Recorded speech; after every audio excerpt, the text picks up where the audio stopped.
Bismillahirrahmanirrahim. Assalamualaikum warahmatullahi wabarakatuh. Alhamdulillahi wa kafa, salatan wa salaman ala habibinal mustafa. Amma ba'd. Puji dan syukur kita ucapkan kepada Allah Subhanahu wa taala. Salawat dan salam kita sampaikan kepada Nabi Muhammad sallallahu alaihi wasallam. Anak-anak kami, siswa dan siswi, pada kesempatan kali ini kita kembali berjumpa terkait dengan materi akhlak, masalah menjauhi minuman keras. Minuman keras adalah istilah dalam bahasa kita. Namun disebut keras karena minuman ini dapat membahayakan dan memabukkan. Dalam Al-Quran, Allah Subhanahu wa ta'ala menceritakan terkait dengan khamar. Misalnya dalam surah Al-Baqarah ayat 219. Bismillahirrahmanirrahim. Yas'alunaka 'anil khamri wal maisir. Mereka bertanya kepadamu, hai Muhammad, tentang khamar, arak, dan judi. Kul fihima ismun kabir. Katakanlah wahai Muhammad, pada keduanya, yaitu arak dan judi, terdapat dosa yang besar.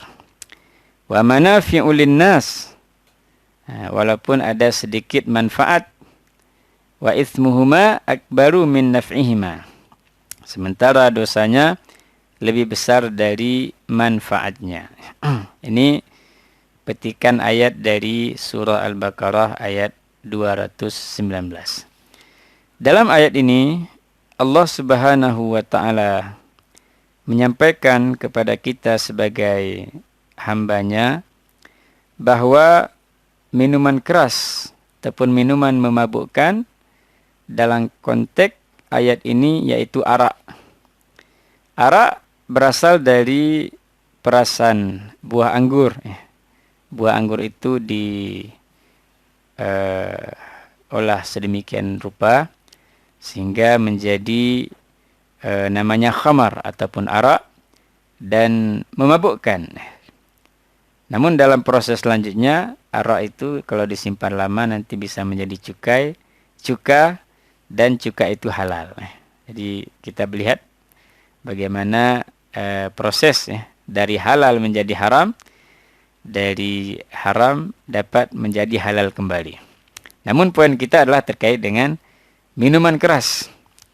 Dulu di zaman Nabi, terkait dengan minuman keras, memang tidak langsung diharamkan secara spontan. Pengharamannya secara bertahap. Karena minuman keras menjadi mikes, minuman kesukaan. Dulu kalau kita mengisi buku diare ada makes, makanan kesukaan, ada mikes, minuman kesukaan. Karena sudah menjadi minuman kesukaan kalangan Quraisy, Allah tidak mengharamkan secara serta-merta. Di tahap awal Allah mengatakan arak dan judi itu adalah tadi disebut dalam ayat ini merupakan dosa besar walaupun ada sedikit manfaatnya. Di tahap yang kedua Allah Subhanahu wa taala menyebutkan dalam surah An-Nisa ayat 43. Allah mengatakan Bismillahirrahmanirrahim. Ya ayyuhalladzina amanu la taqrabus salata wa antum sukara. Wahai orang-orang beriman, jangan kalian mendekati salat sementara kalian sedang mabuk. Jadi artinya di awal-awal Islam pengharaman khamar itu tidak tegas karena dia sudah menjadi minuman idola di tengah-tengah masyarakat ketika itu. Kemudian ternyata karena tidak tegas pelarangannya di awal-awal Islam, pernah seorang sahabat itu ketika menjadi imam membaca surah Al-Kafirun. Sejatinya kita membaca Qul ya ayyuhal kafirun la a'budu ma ta'budun. Katakanlah wahai orang-orang kafir, aku tidak akan menyembah apa yang kalian sembah. Tapi ternyata sahabat yang imam tadi sedang agak mabuk, ya, tengah tenggen lah ke bahasa kita ni. Hanya jadi imam. Lalu dia membaca Qul ya ayyuhal kafirun a'budu ma ta'budun. Wahai orang kafir, aku pun menyembah apa yang kalian sembah. Karena mabuk. Akhirnya situasi ini membuat sahabat Umar bin Khattab itu merasa kesal. Sebenarnya bagaimana? Bagaimana hukum arak ini? Boleh atau tidak? Bertanya kepada Nabi, ya Nabi, bagaimana ini? Itu ada yang sudah nyeleneh baca ayat Qur'annya karena mabuk. Apakah tidak ada perintah tegas? Larangan tegas terkait dengan arak. Maka lalu turunlah surah Al-Maidah ayat 90. Jadi Allah mengatakan, Bismillahirrahmanirrahim. Ya ayyuhalladzina amanu innamal khamru wal maisiru wal ansabu wal azlamu rijsun min amalis syaitan fajtanibuhu la'allakum tuflihun. Wahai orang-orang beriman, sesungguhnya arak, judi, menyembah berhala, kemudian juga mengundi nasib dengan anak panah. Dulu orang Arab, anak panah itu dibubuhi tulisan. Ya tidak, ya tidak, ya tidak, bagus buruk, bagus buruk, bagus buruk. Jadi kalau mau pergi, ngambil dulu satu anak panah. Ika bagus, kena beluh. Ika dapat tidak bagus, gi beluh. Jadi ketergantungannya bukan lagi kepada Allah, tapi kepada tulisan itu. Namanya azlam. Azlam, mengundi nasib dengan anak panah. Sini Allah mengatakan rijsun min amali syaitan. Itu adalah najis, perbuatan syaitan. Jadi ayat ini menjadi indikasi bahwa arak dan sejenisnya adalah haram. Haram. Maka diriwayatkan kota Madinah ketika turunnya surah Al-Maidah ayat 90 bersimbah penuh dengan tumpahan arak, minuman keras. Jadi para sahabat itu semua dibuang arak-araknya. Seperti itulah mereka taatnya. Ketika sudah ada perintah tegas, larangan tegas, mereka sami'na wa ata'na. Kami dengar, kami patuhi. Mereka menumpahkan semua arak-arak yang disimpan, yang dipasok. Jadi ini kronologi bagaimana pengharaman minuman keras. Maka kita anak-anak kami, para siswa dan siswi yang masih di umur umur pubertas, umur masih mencari jati diri.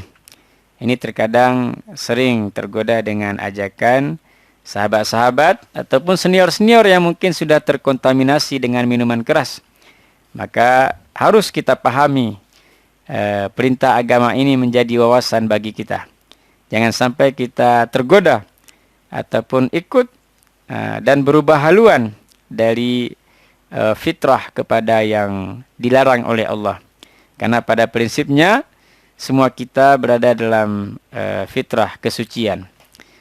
Kullu mauludin yuladu alal fitrah fa abawahu yuhawidanihi aw yunassiranihi aw yumajjisanihi. Setiap anak itu lahir dalam keadaan suci fitrah, maka yang berperan menyebabkan dia Yahudi, Nasrani, Majusi adalah orang tuanya ataupun orang-orang yang senior mungkin berada di tengah-tengah kita. Jadi setelah kita mengetahui ini, jangan sampai kita tergoda untuk meminum minuman keras yang merupakan dosa besar. Bahkan disebabkan mabuk, ini mabuk bisa menjadi punca. Tab ni mabuk ni bisa jadi nanti melakukan perbuatan maksiat, misalnya pergaulan bebas. Kemudian setelah perundungan bebas bisa juga merambah ke pembunuhan, pencurian, kemudian perbuatan-perbuatan negatif yang lain. Namun anak-anak kami, para siswa dan siswi, juga kita tidak menafikan di tengah-tengah kita juga selain minuman keras juga ada perilaku-perilaku lain yang juga hampir sama, hampir sama hukumnya dengan minuman keras karena juga memabukkan. Misalnya ganja, jadi menghisap ganja ini juga memabukkan. Maka ini hukumnya kias. Dalam Quran memang tidak disebutkan ganja itu haram. Dalam hadis juga tidak. Tapi ganja itu adalah varian juga dari minuman keras karena memabukkan. Maka ganja juga haram. Tapi di tengah-tengah kita, saya sering kadang mendapati anak-anak SMA, SMP, bahkan SD itu merokok. Merokok ini banyak fatwa yang sudah mengatakan haram merokok itu, karena rokok itu dapat memudaratkan. Rokok itu dapat memudaratkan. Maka seperti kami pengalaman misalnya di Mesir selama 4 tahun lebih kurang itu sudah dikeluarkan fatwa tentang haramnya rokok. Sejak Mufti Farid Wasil namanya dulu, seorang syekh namanya Farid Wasil, sejak beliau sudah keluar hukum haramnya rokok karena rokok itu dapat memudaratkan, bahkan dapat mematikan. Banyak korban-korban yang bocor jantungnya, rusak organ-organ pernapasan, itu disebabkan karena merokok. Makanya nih sejak dini anak-anak kami jangan sampai terpengaruh dengan budaya merokok ini. Di Malaysia juga difatwakan, di Saudi difatwakan haram. Kemudian di kita, misalnya organisasi Muhammadiyah juga sudah mengharamkan rokok. Cuman di Aceh masih dihitung makruh tahrim. Tapi makruh tahrim sudah makruh yang bermuatan dosa. Makruh tapi sudah bermuatan dosa. Karena dalam Quran Allah mengatakan wala tulqu biaidikum ila tahlukah dalam surah Al-Baqarah. Dan jangan kalian mencampakkan diri kalian ke dalam kebinasaan. Jadi artinya kalau kita pikir-pikir, merokok ini kan juga nanti sedikit demi sedikit nanti akan ke minuman, menghisap ganja, juga nanti mungkin akan terpengaruh dengan sabu-sabu yang membuat kita ketagihan. Sudah banyak contohnya di tengah-tengah kita. Jangan anak-anak kami nanti menjadi korban selanjutnya. Sudah banyak korban-korban di tengah-tengah kita, sudah rehabilitasi karena terpengaruh dengan sabu-sabu. Tapi ketika sembuh dari perehaban, itu sudah tidak sejenius sebelumnya. Sudah seperti anak-anak ada gangguan mental sejak kecil. Jadi jangan sampai kita seperti itu. Maka sayangi diri kita. Sayangi diri kita, sayangi orang tua kita, sayangi guru kita, sayangi sahabat-sahabat kita dengan menahan diri. Jangan sampai kita terpengaruh dengan SS ataupun sabu-sabu. Tidak perlu coba-coba. Tidak perlu coba-coba, karena kalau sudah mencoba akan mau lagi. Mungkin ada kawan kita mengajak, pemulihan ini gratis deh, dia bayar. Pemulihan itulah yang membuat kita nanti akan ketagihan. Kalau kita sudah ketagihan, maka kita akan melakukan apapun. Apapun kita akan lakukan tanpa memikirkan akibatnya. Banyak anak-anak yang menjual harta orang tuanya karena sudah terkena sabu-sabu. Banyak yang mencuri harta orang lain karena ketagihan sabu-sabu. Bahkan saya mendengar, tidak perlu saya sebutkan, ada di daerah Blangkejren, seorang cucu ingin menggorok leher neneknya karena menarik rantai emas neneknya dari leher karena sudah ketagihan sabu-sabu. Jadi ini anak-anak kami yang mungkin sudah pernah kenal, sudah pernah tahu, tolong untuk kita berhenti. Tolong untuk sayangi diri kita. Kita punya masa depan yang cemerlang. Anak-anak punya masa depan yang masih panjang. Masih banyak garam yang perlu untuk dirasai, garam kehidupan. Jadi jangan kita membinasakan diri kita hanya karena kenikmatan sesaat. Jangan sampai kita terpengaruh. Rayuan-rayuan itu luar biasa. Jangan gara-gara itu kita tidak masuk geng misalnya. Tidak perlu geng-geng. Kita berteman dengan sahabat-sahabat yang bisa memberikan manfaat. Berkawanlah dengan orang-orang yang dapat menuntun kita. Jangan sampai kita merusak masa depan kita. Karena umat Islam, Allah jadikan sebagai yang memakmurkan bumi. Bagaimana kalau kita memakmurkan bumi sementara otaknya sudah terkena sabu-sabu? Bagaimana kita memikirkan peradaban Islam? Andaikan kita berpikir saja sudah tidak mampu. Jadi inilah kita sebagai seorang pemuda. Dulu ketika tahun 97, saya menjadi santri kelas 1 di Pondok Pesantren Bustanul Ulum Langsa. Maka kata-kata yang selalu saya ingat, Ustadz mengajarkan kepada kami, laisal fata mayyakulu kana abi.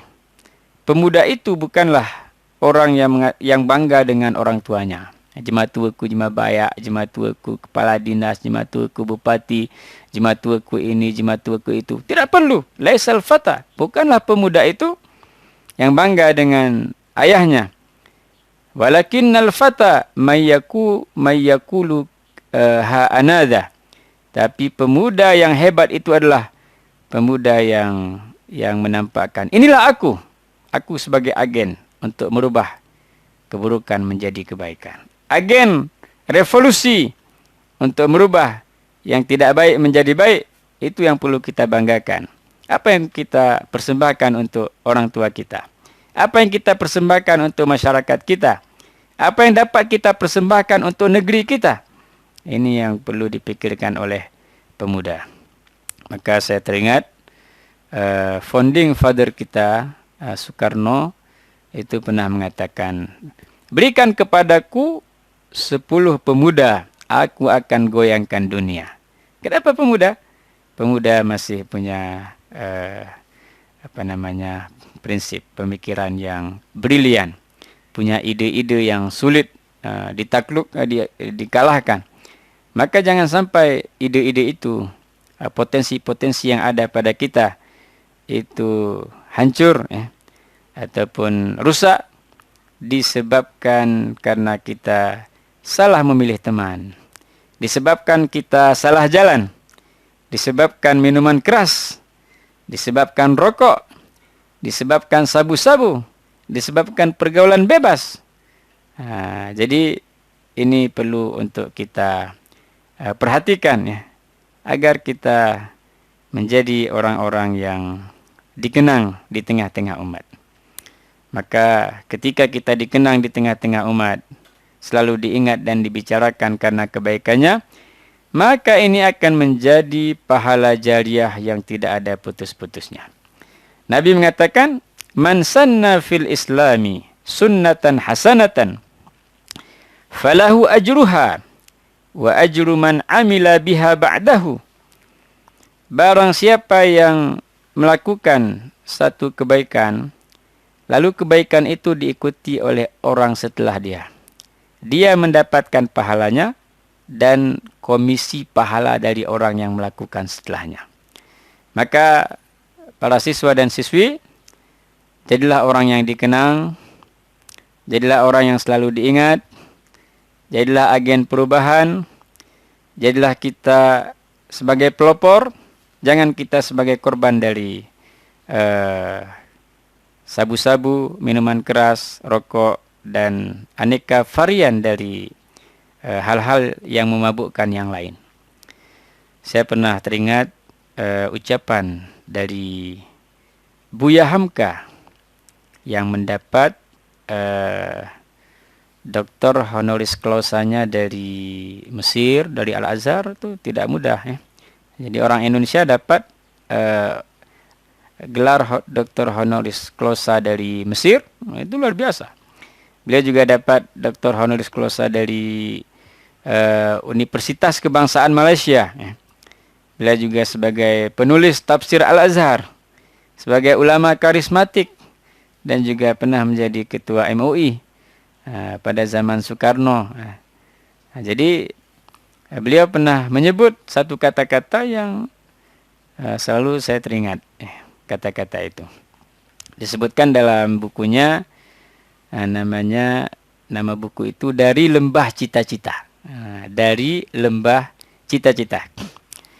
Beliau disebutkan di situ bahwa di tengah-tengah kita ada dua orang. Ada satu orang yang sudah lama wafat, sudah lama meninggal, tapi seolah-olah masih hidup di tengah-tengah kita. Karena namanya selalu disebut. Tentu karena kebaikannya. Tentu karena kontribusinya kepada umat. Misalnya seperti Imam Syafi'i. Imam Syafi'i lahir tahun 150 Hijriah. Di tahun meninggalnya Imam Hanafi. Dan meninggal tahun 204 Hijriah. Artinya umurnya 54 tahun.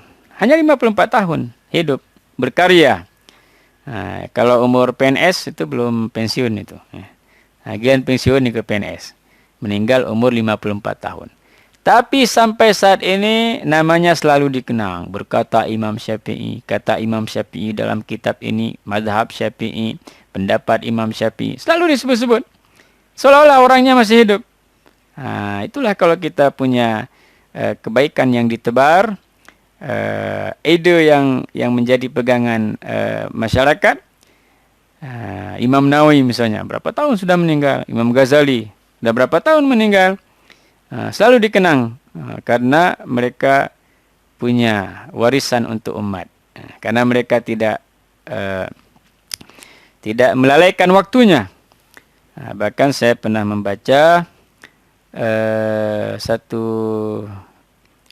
kitab, namanya, judul bukunya adalah Qimatuz Zaman Indal Ulama. Nilai waktu di sisi para ulama.